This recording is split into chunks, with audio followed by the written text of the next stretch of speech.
दोस्तों क्या आप जानते हैं एक आदमी अपनी पूरी लाइफ में एवरेज 386 दोस्त बनाता है, मगर इनमें से आखिर तक सिर्फ एक ही दोस्त लंबे समय तक दोस्ती निभा पाता है। और दोस्तों रात को सोने से पहले आप जिस पर्सन को याद करते हो वो पर्सन आपकी लाइफ में या तो आपकी खुशी का कारण होता है या आपके दुख का कारण। और क्या आप जानते हैं कि जब भी किसी इंसान को एक नया पेन दिया जाता है तो उनमें से 97% लोग उस पेन से सबसे पहले अपना नाम लिखते हैं। ऐसा इसलिए है क्योंकि साइकोलॉजी के हिसाब से हर इंसान को अपना नाम सुनना उसे इस दुनिया का सबसे अच्छा साउंड लगता है। तो दोस्तों हम आपको इसी तरह के 21 अमेजिंग और इंटरेस्टिंग साइकोलॉजिकल फैक्ट्स बताएंगे जिन्हें सुनकर आप कई ऐसी बातों का रीजन समझ जाओगे जिसके बारे में आपने पहले कभी नहीं सुना होगा।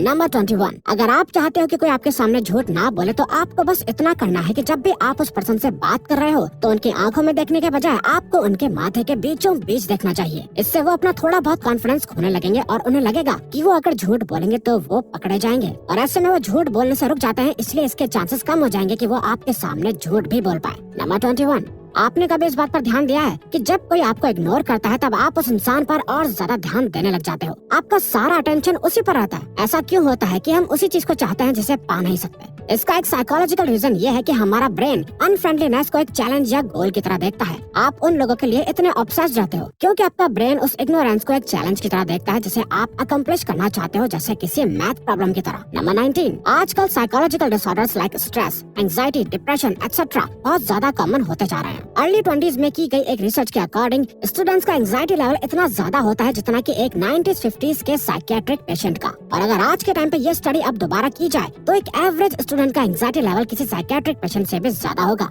नंबर 18, 20 लाख पार्टिसिपेंट्स पर करी गई एक स्टडी ने किसी भी तरह की एक अच्छी रिलेशनशिप होने के काफी अमेजिंग बेनिफिट्स बताए। एक हेल्दी रिलेशनशिप आपको गुड हार्ट हेल्थ देती है जिसकी वजह से आपकी लाइफ एक्सपेक्टेंसी इंक्रीज हो सकती है। वहीं दूसरी तरफ एक टॉक्सिक रिलेशनशिप आपकी हेल्थ पर नेगेटिव इफेक्ट्स डाल सकती है। नंबर 17, वर्ल्ड में 19 डिफरेंट टाइप्स की स्माइल होती है, polite, dominance, wistful, flirty etcetera, और इन्हीं में से एक होती है डुशेन स्माइल, जिसे सबसे बेस्ट और हाई स्टैंडर्ड वाली स्माइल माना जाता है। इसी स्माइल को एक जेन्युइन ऑथेंटिक स्माइल भी कहते हैं। एक ऑथेंटिक डुशेन स्माइल आपको ट्रस्टवर्दी, फ्रेंडली और ऑथेंटिक दिखने में मदद करती है। नंबर 16, आपने नोटिस किया होगा कि कुछ लोग बात करते समय बार बार अपने फेस को टच करते रहते हैं, स्पेशली अपनी नोज को, और हम सोचते हैं कि शायद ये उनकी आदत हो सकती है, लेकिन साइकोलॉजिस्ट के हिसाब से ये एक नर्वसनेस की निशानी हो सकती है। वो इंसान कन्वर्सेशन में कंटिन्यूअसली अनकॉन्शियसली अपनी नोज को टच करते हुए ये सोचता रहता है कि आप उसके बारे में क्या सोच रहे हैं। नंबर 15, आपने नोटिस किया होगा कि जब कोई आपके सामने यौन करता है यानी उबासी लेता है तो उसको देखकर आप भी यौन करने लग जाते हो। ऐसा हमेशा तो नहीं, लेकिन अधिकतर अनकॉन्शियसली हो जाता है।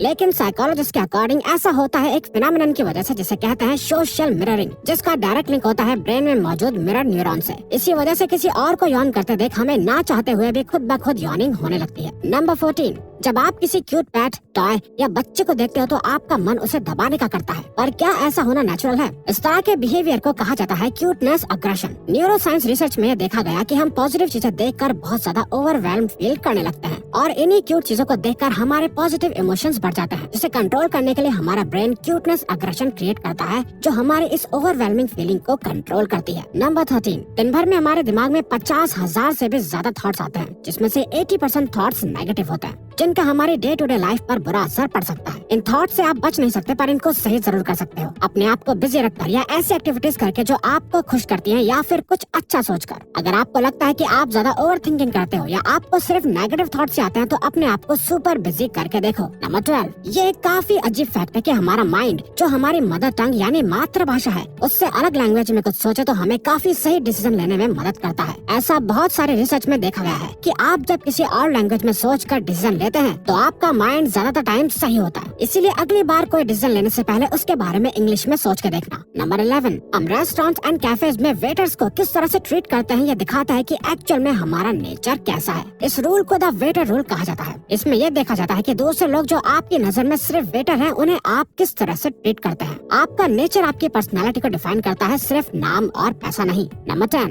ऐसी चीजें करना जिनसे आपको सबसे ज्यादा डर लगता है वही आपको सबसे ज्यादा खुश रखती हैं। आप जब भी कोई ऐसी चीज करते हैं जिसमें थोड़ा रिस्क का डर होता है तो उसको करने के बाद आपको खुशी जैसा फील होता है। अब इन सब का ये मतलब नहीं कि आप खुशी पाने के लिए कोई भी गलत काम करने लग जाओ, लेकिन हाँ, कुछ रिस्क के एडवेंचर्स करने का ट्राई करके आपको जो खुशी हासिल होती है उसका कोई मुकाबला नहीं होता। नंबर 9, जब किसी इंसान का कोई करीबी गुजर जाता है तो वो बहुत दुखी हो जाता है, जिसके लिए लोग उसे अक्सर यही बात समझाते नजर आएंगे कि टाइम हील्स एवरीथिंग, या वक्त के साथ सब ठीक हो जाएगा। लेकिन साइकोलॉजी के हिसाब से टाइम सब कुछ सही नहीं करता, बल्कि वो इंसान खुद उस दुख या उस लॉस के साथ जीना सीख जाता है। उससे उस दुख की आदत हो जाती है और वक्त गुजरता रहता है, जिससे ऐसा लगता है कि सब कुछ ठीक हो गया है। नंबर 8, एक इंसान बिना सोए सिर्फ 11 दिन तक ही जिंदा रह सकता है। ह्यूमन बींग्स अपनी लाइफ का 33% टाइम सोते हुए गुजार देते हैं। कुछ लोग ऐसा सोचेंगे कि ये तो बिल्कुल वेस्ट ऑफ टाइम है, क्योंकि हम सोते हुए कुछ भी हासिल नहीं कर रहे। लेकिन आपको ऐसा नहीं सोचना चाहिए, क्योंकि इसी 33% टाइम की वजह से जो हम सोकर गुजारते हैं, हमारा बाकी का 67% टाइम प्रोडक्टिव हो पाता है और आप वो सभी एक्टिविटीज कर पाते हैं जो आप अपनी डे टू डे लाइफ में करते हो।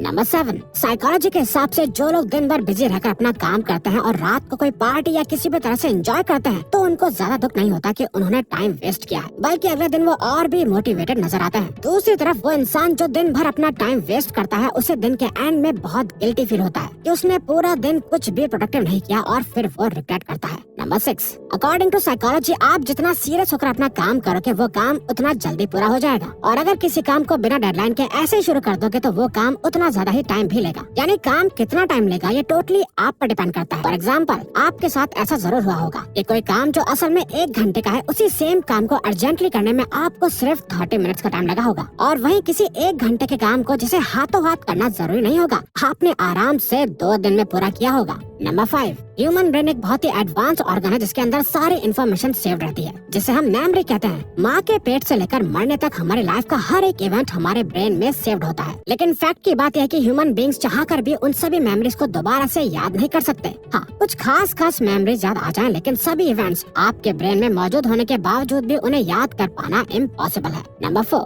आप जिस भी तरह के शोज या मूवीज देखते हो, उसी तरह से दुनिया को भी देखना शुरू कर देते हो। रिसर्च बताती है कि जो लोग क्राइम इन्वेस्टिगेशन या इवन ज्यादा न्यूज देखते हैं, वो दुनिया में होने वाले सीरियस क्राइम्स को ओवर एस्टिमेट यानी बढ़ा चढ़ा के देखते हैं, और इस तरह के शोज उन्हें ये सोचने पर मजबूर करते हैं कि दुनिया एक बहुत डरावनी जगह है और वो उसमें एक विक्टिम है। जबकि जो लोग कॉमेडी और फैंटेसी जॉनरा देखते हैं, उनकी लाइफ काफी पॉजिटिव होती है। नंबर 3, हमारी सोच और हमारे दिमाग की सोचने की एबिलिटी हमारे कल्चर पर डिपेंड करती है। सोशल साइकोलॉजिस्ट रिचर्ड निस्बेट ने अपनी book the geography of thought में बताया है कि किस तरह एशियन एंड वेस्टर्न कंट्रीज में मेंटल प्रोसेसेस अलग होते हैं, यानी दोनों कंट्रीज के cultures, philosophy, education and social structure अलग है, जस्ट बिकॉज वहाँ के लोगों को अलग अलग तरह की प्रॉब्लम्स फेस होती हैं। इसी वजह से एशियन कंट्रीज में लोगों की थिंकिंग काफी होलिस्टिक होती है और वहीं वेस्टर्न कंट्रीज की काफी एनालिटिक। नंबर 2, हमें ऐसा लगता है कि हम अपना हर डिसीजन काफी सोच समझ कर लेते हैं, लेकिन साइकोलॉजी के हिसाब से हम अपने ज्यादातर डिसीजंस अनकॉन्शियसली लेते हैं। फॉर एग्जांपल, अगर आप कोई मोबाइल लेने जाते हो तो आप अपना बजट और ब्रांड कॉन्शियसली ध्यान में रखकर फोन चूज करते हो, लेकिन अनकॉन्शियसली आपका माइंड आपको ट्रेंड और मोबाइल के और फीचर्स की तरफ भी आकर्षित करता है, जिससे आपका डिसीजन अफेक्ट होता है। नंबर 1, जब भी हमें कोई रूल बहुत स्ट्रिक्ट लगता है या हमें ऐसा लगता है कि हमसे हमारी फ्रीडम छीनी जा रही है, तो हम में से अधिकतर लोगों का मन सिर्फ उस एक रूल को नहीं बल्कि हर रूल को तोड़ने का करता है। साइकोलॉजिस्ट इस बिहेवियर को रिएक्टेंस कहते हैं। ये हमें बताता है कि किसी को फोर्स करके अपनी बात मनवाना कभी काम नहीं करता। हम दूसरों की बात तभी मानते हैं जब हमें लगता है कि हम वो काम अपनी मर्जी से कर रहे हैं।